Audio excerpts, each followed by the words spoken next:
For 5 minutes. Thank you, Mr. Chairman. Mr. Chairman, this amendment would change Section 301 to exempt small businesses with less than 15 employees from the requirement to have a dedicated privacy officer. Small businesses cannot afford high compliance costs associated with the designated privacy officer. This amendment will help ensure that our nation's smallest businesses aren't required to be spending thousands of dollars to comply with laws that often don't implicate their core business. No family-owned corner drugstore or grocery store should be required to have a privacy officer. I urge my colleagues to support this amendment, and I yield back. Anyone else want to speak on the Carter Amendment? Mr. Bilirakis is recognized for 5 minutes. Thank you, Mr. Chairman. I appreciate it. I move to strike the last word. Gentlemen. Thank you. I want to thank the sponsors of this particular amendment. It really is a very important amendment. I really want to, I'm grateful to Representative Carter and Craig for offering this particular amendment. As I said earlier, our bipartisan bill goes a long way in ensuring we are protecting our small businesses from overly burdensome regulations and enforcement regimes.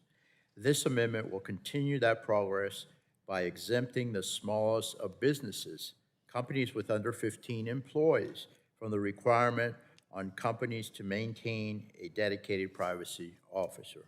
For many of the smallest mom-and-pop shops that Mr. Carter described, they did not have the significant online presence, nor have the time, resource, or capability of implementing a complex privacy and data security policy at their company. They're often just trying to make ends meet, particularly during these tough economic times. So I'm glad to see we're recognizing that it is in this bill and with this amendment, and I really urge passage, unanimous passage of this particular amendment. Thank you, and I yield back, Mr. Chairman. Thank you. Does anyone else want to speak on the Carter Amendment? All right, hearing none. Yes. Mr. Duncan is recognized for 5 minutes. Thank you, Mr. Chairman. I move to strike the last word. Gentleman is recognized. I'd like to yield the time to Mr. Carter from Georgia. I thank the gentleman for yielding.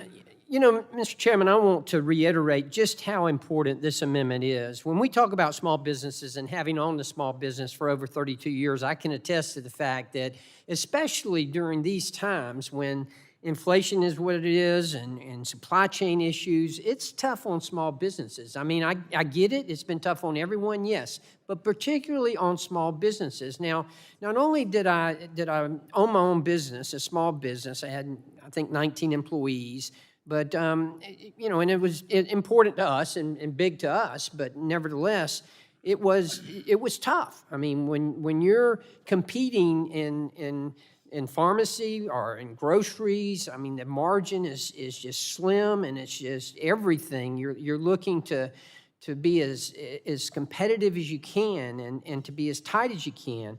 That's why this would be an unnecessary burden on small businesses, and that's why it's so important.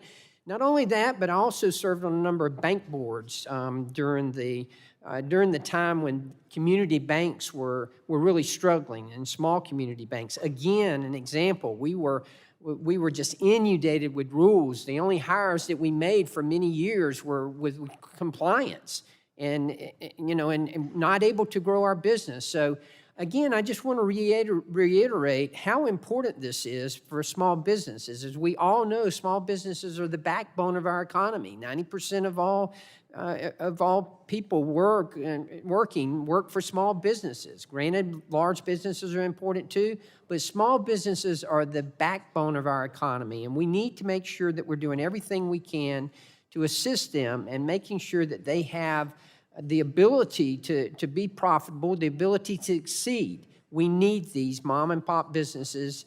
It is extremely important, and this amendment, I think, will help tremendously toward not putting the burden on them that would be there if they were forced to have a compliance officer. So I thank the gentleman for yielding, and I'll yield back.